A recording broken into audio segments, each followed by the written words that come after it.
O Internacional viaja para a Argentina na tarde dessa segunda-feira, mas antes treina sob portões fechados no CT Parque Gigante. O técnico Eduardo Cudê deve manter a espinha dorsal do time, mas dois nomes despontam como possíveis titulares no jogo contra o River Plate pelas oitavas de final da Copa Libertadores. Qual é o clima do vestiário após a derrota para o Cuiabá dentro de casa, mesmo jogando um bom futebol no primeiro tempo? E outra, o clima em Buenos Aires, essa rivalidade quase grenal que existe entre Boca e River.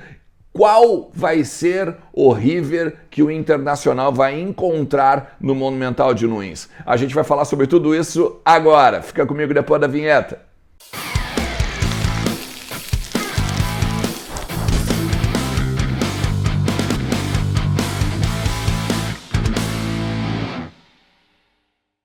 Fala Colorado, como é que vocês estão? Tudo certo? Tudo beleza? Bora falar do Internacional, atualizar aí as informações do nosso clube e entender um pouquinho do que está acontecendo até esse jogo importantíssimo contra o River Plate. Terça-feira à noite, Monumental de Nunes, 80 mil pessoas, oitavas de final da Copa Libertadores. Fica comigo até o final do vídeo, te inscreve no canal, ativa a notificação, a gente está chegando já aos 31 mil, né? Estamos muito próximo dos 31 mil inscritos aqui no canal. Vamos lá, vamos aumentar essa nossa comunidade aqui, esse papo que a gente troca sempre ao longo de todo o dia, beleza? Quero pedir desculpa para vocês porque ontem não fiz conteúdo por aqui, óbvio, mas também precisava dar uma descansada, precisava aguentar aí agora também essa semana, precisava organizar as ideias da cabeça. Eu sempre falo, né, para vocês, não é só trabalho, né? A gente precisa também descansar, ficar com a família. Fiquei com meu filho, joguei futebol, fiz uma série de coisas bacanas, né? Eu espero que vocês também tenham feito isso ao longo do final de semana. Ainda é claro, né, que o domingo não tenha sido tão bom a partir da derrota para o Cuiabá. Eu quero dizer para vocês que tem algumas coisas que a gente tem que conversar agora nesse vídeo, porque o clima do vestiário, ele mesmo com a derrota, ele é bom para o jogo contra o River Plate, tá? E aí talvez possa ser um pouco antagônico, né? Isso que eu tô falando, porque, pô, como é que o clima é bom depois de uma derrota? É óbvio que ninguém gostou da derrota, é óbvio que ninguém gostou de perder para o Cuiabá. O que eu tô falando no sentido de clima bom? É que o trabalho do Cudê, mesmo que com uma semana e meia, basicamente, poucos treinos, tem mostrado no campo algum resultado. E aí a gente tem que entender. Primeiro, o time ele está mais propositivo, o time ele está mais combativo, o time tem marcação alta, o time tem toques verticais para a frente e não só toque para o lado, toque para o lado, toque para o lado. Então, existem coisas que estão sendo feitas no CT ao longo dos treinos que conseguem ser refletidas para o campo. O tempo é um inimigo. E o próprio Cudê falou isso, né, na entrevista coletiva depois da derrota para o Cuiabá. Inclusive, essa derrota para o Cuiabá é óbvio que ela foi sentida, tá? Mas o primeiro tempo do Inter contra o Cuiabá, ainda que a gente tenha tomado gol ao final da etapa inicial, ela também é celebrada. Porque o Inter fez uma boa marcação, o Inter marcou pressão, o Inter conseguiu jogar com o Arangues, o Alan Patrick não ficou mais tanto à frente, ele veio mais um pouco para o meio, o Ener Valencia que está, daí vamos dizer assim, isolado, entre aspas, no ataque. E aqui que as coisas podem começar a mudar para o jogo contra o River Plate.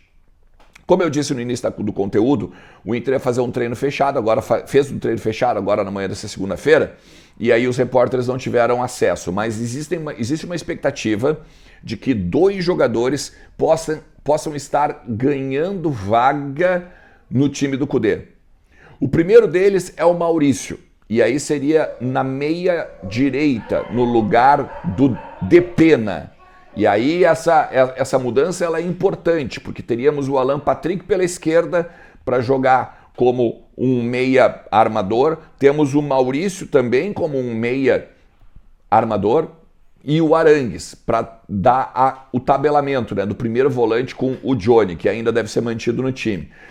Na frente tem o Wanderson do lado do Ener Valencia, ok? Só que também há uma possibilidade de que o Pedro Henrique venha a ser o segundo atacante ou o companheiro do Valência, para que o Pedro Henrique seja mais espetado e o Valência mais recuado, como ele jogava no Fenerbahçe, como ele joga na seleção equatoriana, pegando a bola da meia e em direção ao ataque em diagonal. Basicamente, são essas duas mudanças que podem ocorrer no time do Inter para esse jogo contra o River Plate. Tá? Então, hoje a gente tem Rocher, Bustos, Vitão, Mercado, René, Johnny e o Arangues. Aí aqui, Alan Patrick. E aí a gente vai ver que daqui a pouco o Ener Valencia ou o Wanderson, ou então o Pedro Henrique e o Ener Valencia, e aqui do lado Depena ou então o Maurício. Até porque o Kudê já falou isso lá no jogo contra o Bragantino. Quer ter Alan Patrick e Maurício juntos. Então isso pode dar um poder ofensivo para o Internacional com não só mais qualidade, mas principalmente tabelamentos, né? O Maurício faz muito bem o lado direito com o Bustos, troca com o Arangues, consegue fazer com que o Inter fique mais com a bola. E esse detalhe de ficar mais com a bola também vai ser muito importante contra o River Plate, para o famoso jogar de igual para igual. O que é o jogar de igual para igual que algumas pessoas me falaram? Não é simplesmente sair para o ataque de uma forma atabalhoada e pensar, nós temos que atacar, deixa os caras atacar e a gente ataca, deixa os caras atacar. Não, é ter inteligência. Algo que o René falou, por exemplo, na saída do campo também na derrota para o Cuiabá. A gente, às vezes, a gente não acelera porque falta gasolina, né? A gasolina encerra porque a gente acelera demais e tal. Tem que ser inteligente, principalmente porque é um time mais maduro, é um time com jogadores de 30 anos para cima, é um time que tem que ser inteligente para saber a hora de atacar, saber acelerar, porque esse jogo intenso do Kudê, ele é bom no sentido de que tu vai atacar, no sentido de que tu vai buscar sempre teu espaço, mas ao mesmo tempo tu não pode ficar o tempo todo na alta rotatividade porque tu vai cansar. E aí a partir do momento que entra os reservas, mesmo com a qualidade que tenha Bruno Henrique, que tenha Wanderson ou Pedro Henrique, que tenha o Depena ou o Maurício, a rotatividade do jogo ela é muito alta e até o cara entrar na partida fica complicado. Então, olha o papo que se conversa no vestiário em cima, né, de uma derrota que, obviamente, né, não foi bem digerida. A torcida odiou, o próprio time, óbvio que odiou, né? O Kudê detesta perder, o time detesta perder, todo mundo dentro do Beira-Rio detesta perder, mas que existem algumas lições que podem ser tiradas a partir daí. Né? Como, por exemplo, o Kudê abriu o meio-campo quando ele tira o Johnny e coloca o Tauolara. Eu não vou nem falar do Tauolara errando na marcação em cima do Daverson no segundo tempo. Tá? Todo mundo já viu isso. A questão está no erro do Kudê. O Kudê errou na troca do Johnny pelo Tauolara. E outra, o Kudê abriu o meio-campo. O Inter não pode fazer isso contra o River Plate. Principalmente com o Nath Fernandes, principalmente com jogadores carimbados, né, e tarimbados como os jogadores do River Plate. Inclusive, vale destacar o clima de Grenal, né, que o Inter vai encontrar lá. Porque assim, River Plate contra o Boca Juniors é tal qual o Inter contra o Grêmio aqui. Tem lojas do Boca Juniors tocando o hino do Inter.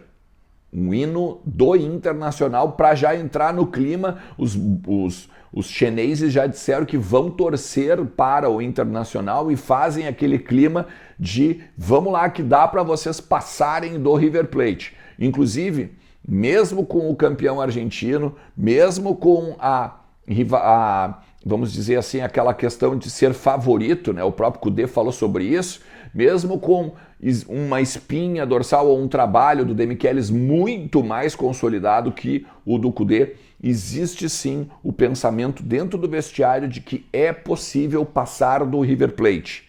É possível passar do River Plate, tem que ser um jogo não beirando só a perfeição, mas um jogo principalmente com inteligência, ok? Por último, para a gente encerrar, o Internacional deve botar em torno de $1 milhão, um pouquinho menos talvez, por conta da venda do Romero. do Brian Romero para o Vélez Sarsfield. O Inter tem 50% dos direitos econômicos e o Vélez está comprando do jogador, né, argentino que passou por aqui e tal, fez 2 gols, um deles contra o Palmeiras, inclusive, né, na última rodada do Campeonato Brasileiro do ano passado. E o Inter talvez bote ali na casa de $1 milhão, quase 5 milhões de reais nos cofres, né? E para a gente encerrar basicamente a janela também, né? Com uns pilinha no bolso, mas sem gastar, né? Já tinha dito para vocês por aqui que mesmo com o Inter olhando lateral direito, a possibilidade de um zagueiro, a chance alta de não vir ninguém era muito grande, né? Até 1 da tarde dessa segunda-feira para inscrever para as oitavas e ainda tem, claro, 2 dias de janela, né? Mas daí para inscrever para o Campeonato Brasileiro e quartas de final de Libertadores se o Internacional passar. Beleza? Tamo junto. Se tu chegou até aqui, mais uma vez te agradeço demais e não te esquece, eu falo para força de KTO.com e também da Mais Ágil. Tá o link aqui na descrição, né? A KTO te dá 20% de free bet no teu primeiro depósito e a Mais Ágil em menos de 24 horas ela libera o fundo de garantia para ti. Fala com eles lá, troca uma ideia e vai botar uns pila no bolso, tanto com a KTO quanto a Mais Ágil. A gente se fala, um forte abraço. Tchau!